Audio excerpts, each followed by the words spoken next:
Hello, good morning students.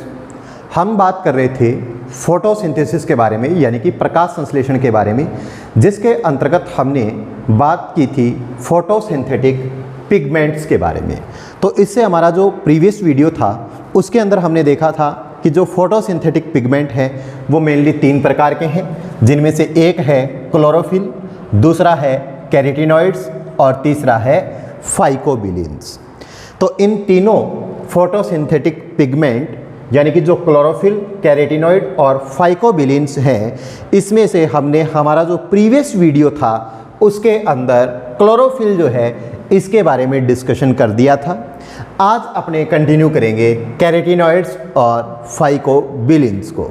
तो चलिए शुरुआत करते हैं। सबसे पहले बात करते हैं कैरोटीनॉइड्स के बारे में। अगर हम बात करें कैरोटीनॉइड्स की तो मैं ये कहूँगा कि कैरोटीनॉइड्स जो है इसकी खोज सबसे पहले 1831 के अंदर वेकेन रॉडर नाम के जो साइंटिस्ट थे इन्होंने की थी। कि अगर हम बात करें कैरोटीनॉइड्स की तो कैरोटीनॉइड की जो खोज है वो सबसे पहले किसने की थी? सन 1831 के अंदर वेकेन रॉडर नाम के जो साइंटिस्ट थे इन्होंने कैरोटीनॉइड्स की खोज की थी। और ये इन्होंने किया था किसके अंदर? जो गाजर का जो प्लांट होता है उसके अंदर, यानी कि गाजर के अंदर इसकी खोज की थी। ठीक है, तो ध्यान रखना कि अगर हम बात करें फोटोसिंथेटिक पिगमेंट्स के रूप में, यानी कि प्रकाश संश्लेषी जो वर्णक है उसके बारे में, तो हम बात कर रहे हैं प्रकाश संश्लेषी वर्णक के रूप में कैरोटीनॉइड्स की। तो कैरोटीनॉइड की अगर हम बात करें तो हम देखते हैं कि कैरोटीनॉइड जो है इसकी खोज सबसे पहले वेकेन रॉडर नाम के जो वैज्ञानिक थे इन्होंने 1831 के अंदर की थी। और किसके अंदर की थी? गाजर के अंदर की थी। आगे बात करते हैं कि जो कैरोटीनॉइड्स जो है ये क्या करता है? ये उन विकिरणों को अवशोषित कर ऊर्जा को क्लोरोफिल तक पहुंचाते हैं जिनका अवशोषण क्लोरोफिल के द्वारा नहीं किया जा सकता। कि अगर हम कैरोटीनॉइड्स के बारे में बात करें तो हम ये कहेंगे कि कैरोटीनॉइड्स जो है वो एक सहायक वर्णक के रूप में कार्य करता है। और सहायक वर्णक के रूप में इसके द्वारा कार्य करते हुए क्लोरोफिल के द्वारा जिस ऊर्जा का अवशोषण नहीं किया जा सकता उन विकिरणों को अवशोषित कर उनके अंदर जो निहित ऊर्जा है उसको ये क्लोरोफिल को प्रदान करने का कार्य करते हैं। तो इसलिए हमने यहाँ पर रिप्रेजेंट किया है कि कैरोटीनॉइड क्या करते हैं? ये उन विकिरणों को अवशोषित कर उस विकिरणों के अंदर मौजूद जो ऊर्जा है उसे क्लोरोफिल तक पहुँचाने का कार्य करते हैं। अवशोषण कर पाना क्लोरोफिल के द्वारा संभव नहीं होता। तो इसलिए हमने यहाँ पर रिप्रेजेंट किया है कि कैरोटीनॉइड्स क्या करते हैं? उन विकिरणों को अवशोषित कर ऊर्जा को क्लोरोफिल तक पहुंचाते हैं जिनका अवशोषण क्लोरोफिल के द्वारा नहीं किया जा सकता। इसलिए हम कैरोटीनॉइड्स को क्या कहते हैं? सहायक वर्णक कहते हैं। आगे बात करते हैं कि अगर हम प्लांट्स के अंदर कैरोटीनॉइड्स की बात करें तो हम देखते हैं कि प्लांट्स के अंदर क्या है? 2 प्रकार के कैरोटीनॉइड्स देखने को मिलते हैं। कितने प्रकार के कैरोटीनॉइड्स पाए जाते हैं पादपों में? 2 प्रकार के। कौन कौन से? जिनमें से एक तो है कैरोटीन और दूसरा है ज़ैंथोफिल।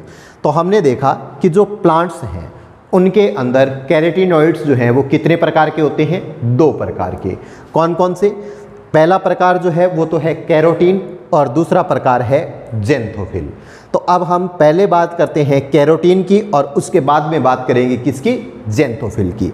तो अगर हम बात करें कैरोटीन की तो हम कहते हैं कि कैरोटीन के अंदर केवल और केवल कार्बन और हाइड्रोजन होते हैं। यानी कि कैरोटीन का जो निर्माण होता है वो किससे होता है? कार्बन और हाइड्रोजन से। तो इसलिए हम ये कह सकते हैं कि कैरोटीन जो है वो केवल कार्बन और हाइड्रोजन युक्त यौगिक हैं। और इनका जो कलर होता है वो रेड होता है, यानी कि ये लाल रंग के होते हैं।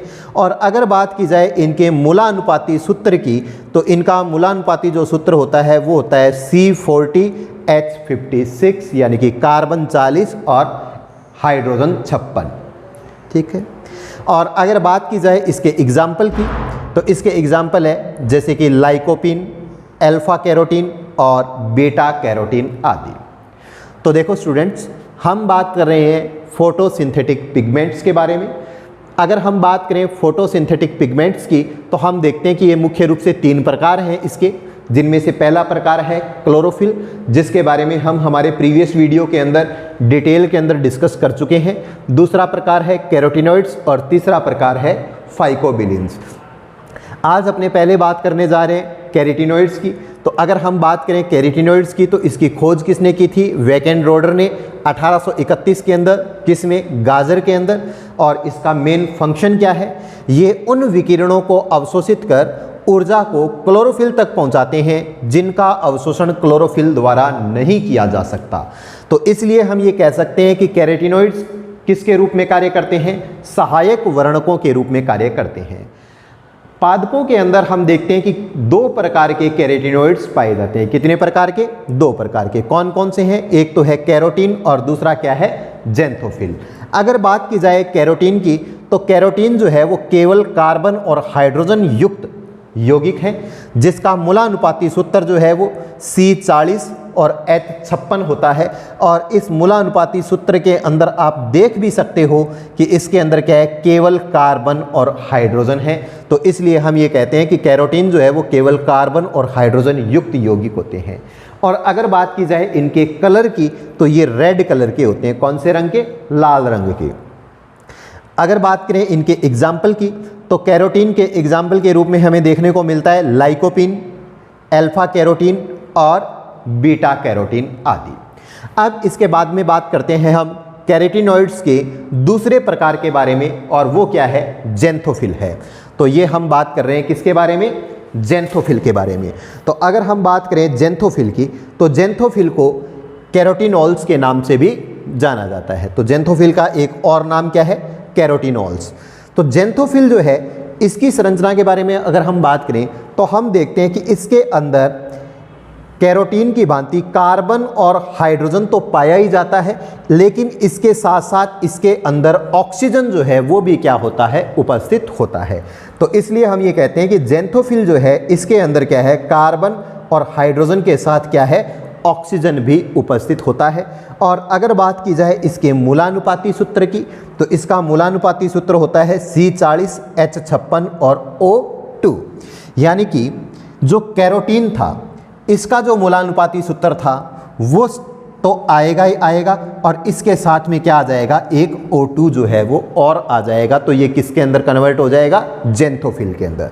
तो ज़ैंथोफिल का मूलानुपाती सूत्र क्या हो जाएगा? C40 H56 O2। ठीक है। अब अगर बात की जाए ज़ैंथोफिल के कलर की, तो ज़ैंथोफिल का जो कलर है वो या तो येलो होता है या फिर ब्राउन होता है। यानी कि पीला और भूरा जो है वो क्या होता है? ज़ैंथोफिल का रंग होता है। तो जिस प्रकार से हमने यहाँ पर कैरोटीन के एग्जाम्पल देखे थे, तो उसी प्रकार से अगर हम ज़ैंथोफिल के एग्जाम्पल की बात की जाए करें, तो हम देखते हैं कि ज़ैंथोफिल के रूप में कौन कौन से पाए जाते हैं? ल्यूटीन है, जियाजेंथिन है, क्रिप्टोजेंथिन है और नियोजेंथिन है। तो ज़ैंथोफिल के एग्जाम्पल के बारे में अगर हम बात करें, तो हम देखते हैं कि क्या क्या एग्जाम्पल है इसके। एक तो है ल्यूटीन, दूसरा जियोजेंथिन, तीसरा क्रिप्टोजेंथिन और चौथा नियोजेंथिन आदि जो हैं वो ज़ैंथोफिल के एग्जाम्पल है। अब हम देखते हैं कि अगर बात की जाए कैरोटीन की, हमने अभी बात की कैरोटीन और ज़ैंथोफिल दोनों की, तो अगर हम इसमें से बात करें कैरोटीन की, तो इस कैरोटीन में से बीटा कैरोटीन, और अगर बात की जाए ज़ैंथोफिल की, तो ज़ैंथोफिल में से जो ल्यूटीन है वो सभी ग्रीन प्लांट्स के अंदर प्रेजेंट होते हैं। तो देखो, अगर हम बात करें कैरोटीन के एग्जाम्पल की, तो कैरोटीन के एग्जाम्पल के रूप में आपको यहाँ देखो ये मिल रहा है बीटा कैरोटीन। तो एक तो ये, और दूसरा अगर बात की जाए ज़ैंथोफिल की, तो ज़ैंथोफिल के एग्जाम्पल के रूप में जो ये है ल्यूटीन, तो ये एक ल्यूटीन और इधर से बीटा कैरोटीन। तो इसलिए हम ये कह सकते हैं कि कैरोटीन के रूप में तो बीटा कैरोटीन, और ज़ैंथोफिल के रूप में जो ल्यूटीन है वो सभी ग्रीन प्लांट के अंदर देखने को मिलते हैं। तो इसलिए हमने यहाँ पर शो कर दिया है कि कैरोटीन में बीटा कैरोटीन और ज़ैंथोफिल में ल्यूटीन जो है वो present in all green plant, यानी कि जितने भी ग्रीन प्लांट हैं उन सभी के अंदर देखने को मिलते हैं। तो ये था कैरोटीनॉइड्स। तो तो कैरोटीनॉइड्स के रूप में हमने बात की कैरोटीन और ज़ैंथोफिल की। तो अब हम बात करते हैं तीसरे फोटोसिंथेटिक पिगमेंट के बारे में, और वो है फाइकोबिलिन्स। तो अब हम देखते हैं किसके बारे में, फाइकोबिलिन्स के बारे में। तो अगर फाइकोबिलिन की बात की जाए तो हम देखते हैं कि फाइकोबिलिन जो है वो केवल रेड और ग्रीन एल्गी के अंदर देखने को मिलता है।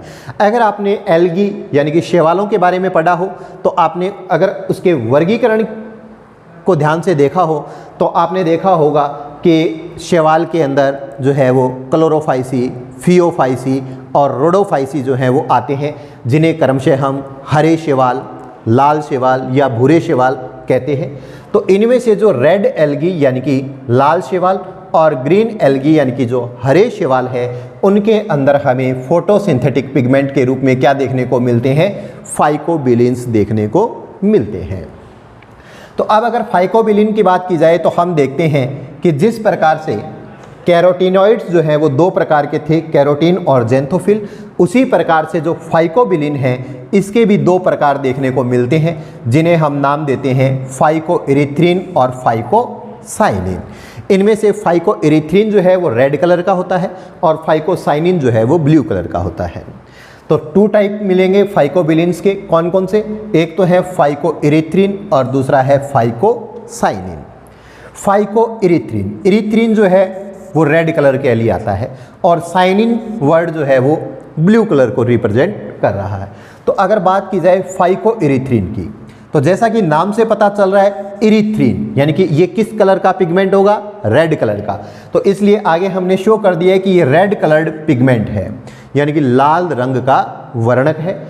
और लाल रंग का वर्णक है तो कौन से शैवालों के अंदर पाया जाएगा, लाल शैवालों में, यानी कि रोडोफाइसी के जो सदस्य हैं उनके अंदर देखने को मिलेगा।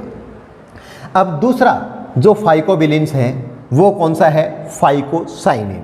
यहाँ पर साइनिन वर्ड जो है वो अपने आप में रिप्रेजेंट करेगा ब्लू कलर को, तो इसलिए हम ये कह देते हैं कि फाइकोसाइनिन जो है वो ब्लू कलर्ड पिगमेंट है, यानी कि नीले रंग के वर्णक है। और नीले रंग के वर्णक है इसका मतलब ये किसके अंदर देखने को मिलेंगे, नील हरित शैवालों के अंदर अपने को देखने मिलेंगे, यानी कि जो साइनोफाइसी है उसके अंदर देखने को मिलेंगे। तो ये थे फोटोसिंथेटिक पिगमेंट, जिसके रूप में हमने बात की क्लोरोफिल की, कैरोटीनॉइड्स की और फाइकोबिलिन्स की। अब हम फोटोसिंथेसिस यानी कि प्रकाश संश्लेषण के अंदर हमारा नेक्स्ट टॉपिक जो है वो स्टार्ट करने जा रहे हैं, और वो है नेचर ऑफ लाइट यानी कि प्रकाश की प्रकृति। अगर प्रकाश की प्रकृति की बात करें तो हम देखते हैं कि जो विजुअल स्पेक्ट्रम होता है, यानी कि प्रकाश का वो भाग जो हमें हमारी नग्न आंखों के द्वारा दिखाई देता है, यानी कि दृश्यमान वर्णक्रम जो है, यानी कि जिसको हम देख सकते हैं, जिसकी वेवलेंथ मानी गई है 390 से लेकर के 760 nm। इसके अंदर जो है वो थोड़ा बहुत अलग अलग बुक्स के अंदर वेरिएशन मिल जाता है। तो विजुअल स्पेक्ट्रम जो है, जिसे हम दृश्यमान वर्णक्रम कहते हैं, इसकी वेवलेंथ यानी कि तरंग दैर्ध्य जो है वो मानी गई है लगभग 390 nm से लेकर के 760 nm तक, और इसके अंदर 7 वर्णक्रम यानी कि 7 कलर जो है वो देखने को मिलते हैं विबग्योर वगैरह के रूप में।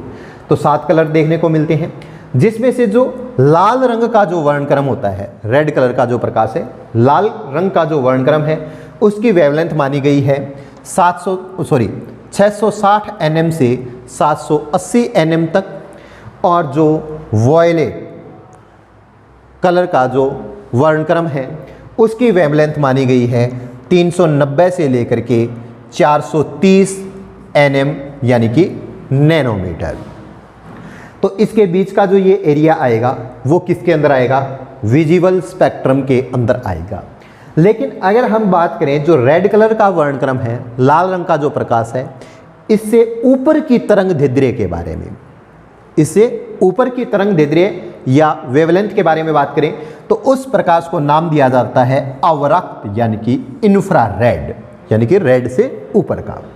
और अगर बात की जाए वॉयलेट की, तो वॉयलेट से अगर नीचे की वेवलेंथ का जो प्रकाश है, इससे कम वेवलेंथ यानी कि 390 से नीचे का, जो प्रकाश है उसे नाम दिया जाता है पराबैंगनी यानी कि अल्ट्रा वायलेट।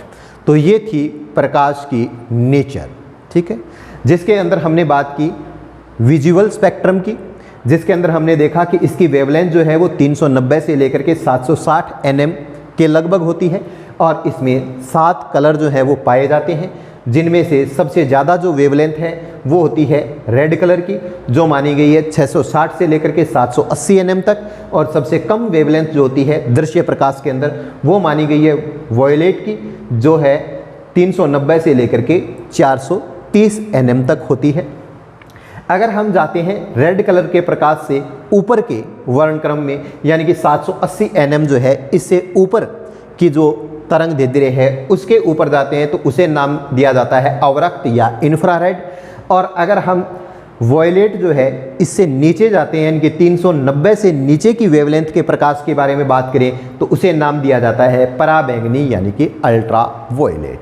और यहाँ पर एक बात और ध्यान देना कि वेवलेंथ यानी कि तरंग दैर्ध्य का मान जितना ज़्यादा होगा उसके अंदर ऊर्जा जो है वो उतनी ही कम होगी, यानी कि ऊर्जा जो है वो वेवलेंथ के व्युत्क्रमानुपाती होती है, यानी कि अपोजिट होती है, कि जैसे जैसे वेवलेंथ जो है उसके मान में बढ़ोतरी होती है वैसे वैसे ऊर्जा के मान में क्या होती है, कमी होती है।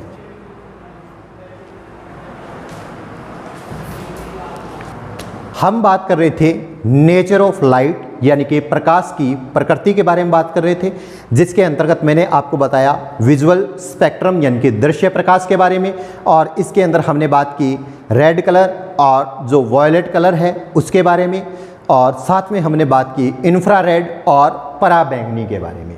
अब आगे बढ़ते हैं और आगे बढ़ते हुए हम बात करते हैं कि जो प्रकाश की किरणें होती हैं, ठीक है, इनके अंदर उच्च ऊर्जा वाले कण पाए जाते हैं और इन्हें नाम दिया जाता है, वो क्या है, फोटॉन्स।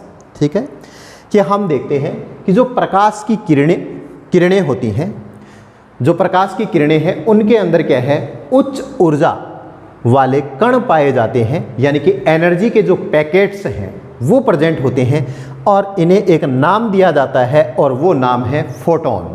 तो जो प्रकाश की किरणें हैं इनके अंदर क्या है, फोटॉन्स के रूप में ऊर्जा पाई जाती है और यही कारण है कि प्रकाशीय ऊर्जा को अवशोषित करके इसके द्वारा आगे चलकर फिर फोटोसिंथेसिस की क्रिया संपन्न करवाई जाती है।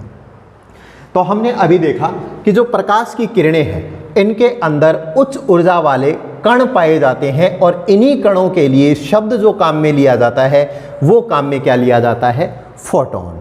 तो इसलिए हमने यहाँ पर कहा है कि प्रकाश किरणों में उच्च ऊर्जा वाले कण पाए जाते हैं और जिन्हें हम क्या कहते हैं, फोटॉन कहते हैं।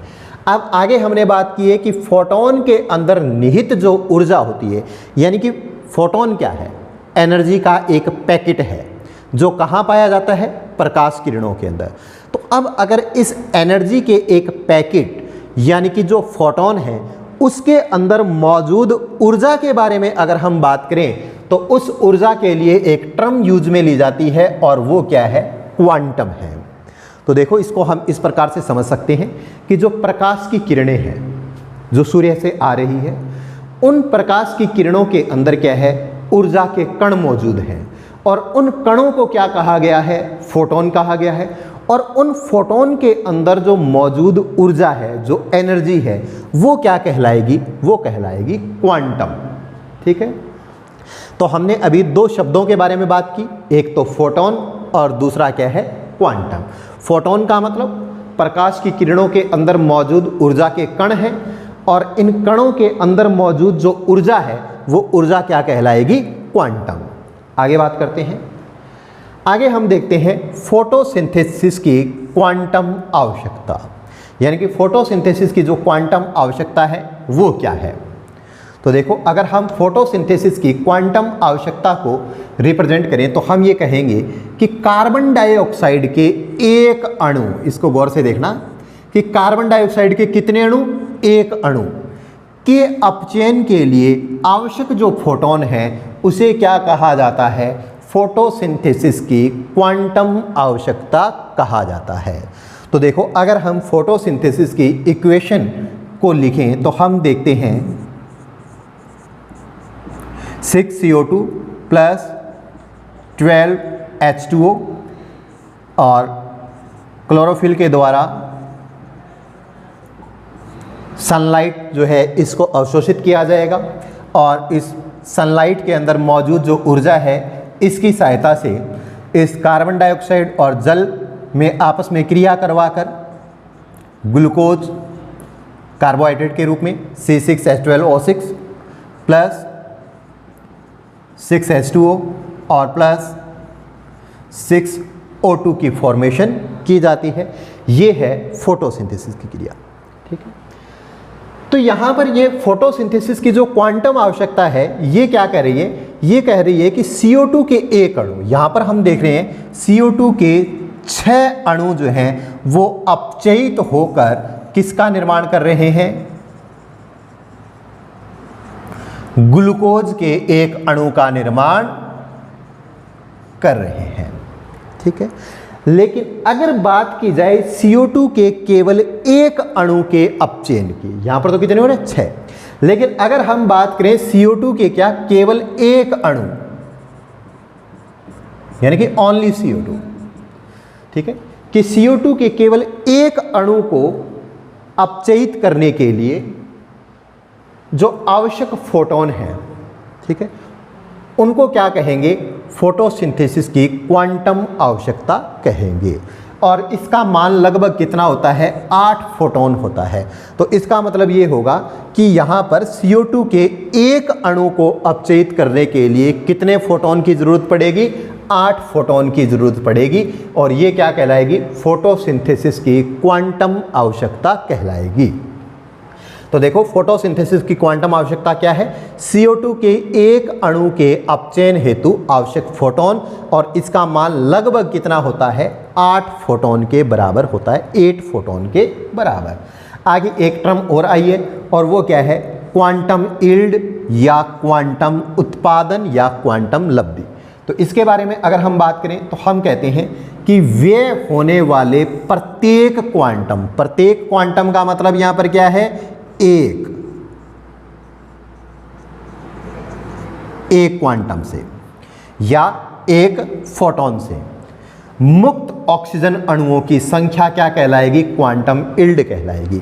तो यहां पर क्वांटम यील्ड का मतलब क्या है कि फोटोसिंथेसिस की प्रक्रिया के अंदर, कि अगर मैं सरल शब्दों में मैं कहूं तो मैं ये कहूंगा क्वांटम यील्ड के बारे में कि ये फोटोसिंथेसिस की जो प्रक्रिया है इसके अंदर एक फोटोन का उपयोग करने के बाद ऑक्सीजन के जितने अणु बनेंगे वो क्या कहलाएगी, क्वांटम यील्ड कहलाएगी या क्वांटम उत्पादन कहलाएगी। ठीक है, आगे अगर हम इसको कैलकुलेट करें तो हम देखते हैं कि अभी मैंने आपको बताया कि कार्बन डाइऑक्साइड का एक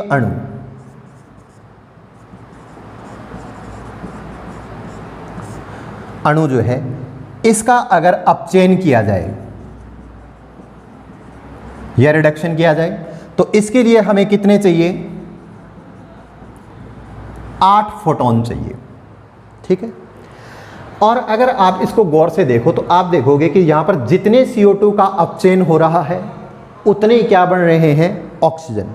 लेकिन यहां पर मैं ये आपको केवल एक्सप्लेन करने के लिए बोल रहा हूं, इसका मतलब ये मत निकाल लेना कि यहाँ पर जो ये ऑक्सीजन है वो इस CO2 से निकल रही है। ये बात मैं आपके सामने पहले ही क्लियर कर चुका हूँ कि प्रकाश संश्लेषण के दौरान निकलने वाली जो ऑक्सीजन है वो जल के प्रकाशिक अपघटन से निकलती है, न कि कार्बन डाइऑक्साइड से।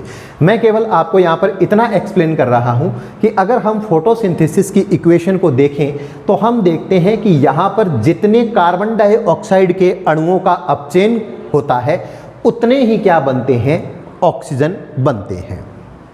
तो इस आधार पर हम क्वांटम यील्ड को कैलकुलेट करने का कार्य करेंगे कि जितने CO2 अपचयित होंगे उतने ही आगे क्या बनेंगे, ऑक्सीजन। तो इसका मतलब अगर हम बात करें केवल CO2 के एक अणु के अपचयन की, कितने अणुओं के, एक अणु के अपचयन की बात करें तो अगर CO2 का यहां पर एक अणु हो तो वहां पर ऑक्सीजन भी कितना बनेगा, एक अणु। ठीक, तो ये क्या कह रहा है, व्यय होने वाले प्रत्येक क्वांटम या फोटोन से मुक्त ऑक्सीजन अणुओं की संख्या क्या कहलाती है, क्वांटम यील्ड कहलाती है। तो इसका मतलब CO2 का जो एक अणु जब अपचयन हो तो इसके कारण क्या हो, इसके लिए कितने फोटोन की जरूरत पड़ेगी, 8 फोटोन की। और इस 8 फोटोन के द्वारा ऑक्सीजन कितना बना, 1। ठीक है, तो अब कैलकुलेट करते हैं, यानी कि हम ये कह सकते हैं कि 8 फोटोन जो है इनका जब यूज किया जाता है तो इसके परिणाम स्वरूप एक O2 जो है वो निकलती है। O2 के कितने अणु निकलते हैं, 1। ठीक, तो अब अगर बात की जाए एक फोटोन की, कि फोटोन एक ही यूज किया जाए तो इसके कारण कितने O2 निकलेंगे, तो एक फोटोन से कितने निकलेंगे फिर 1/8 यानी कि 1/8। तो ये हमने यहाँ पर लिखा है कि वे होने वाले प्रत्येक क्वांटम या प्रत्येक फोटोन यानी कि एक फोटोन से मुक्त O2 यानी कि कितने O2 निकल रहे हैं। तो 8 फोटोन से कितने O2 निकलते हैं, 1। तो इसका मतलब एक फोटोन से कितने निकलेंगे, 1/8। तो ये क्वांटम यील्ड जो है वो कितनी आ जाएगी, 1/8 आ जाएगी।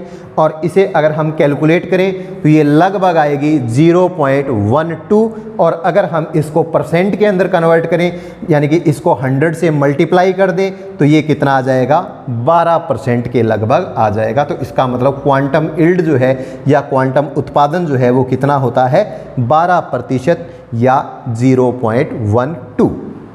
आगे देखते हैं कि अगर हम बात करें फोटोसिंथेसिस की तो हम देखते हैं कि जो विजुअल स्पेक्ट्रम है, दृश्य जो प्रकाश है, जिसके अंदर 7 वर्णक्रम मौजूद होते हैं, उनमें से नीला और लाल रंग का जो प्रकाश है यानी कि ब्लू और रेड कलर का जो प्रकाश है, इसके अंदर तो हमें फोटोसिंथेसिस की जो दर है वो अधिकतम देखने को मिलती है, मैक्सिमम होती है।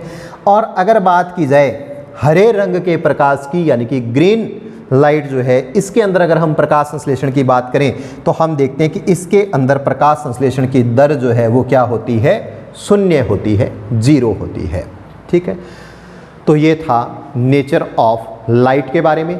इसके बाद हम नेक्स्ट वीडियो के अंदर स्टार्ट करेंगे फोटोसिंथेसिस का जो मैकेनिज्म है उसके बारे में। Okay, thank you so much.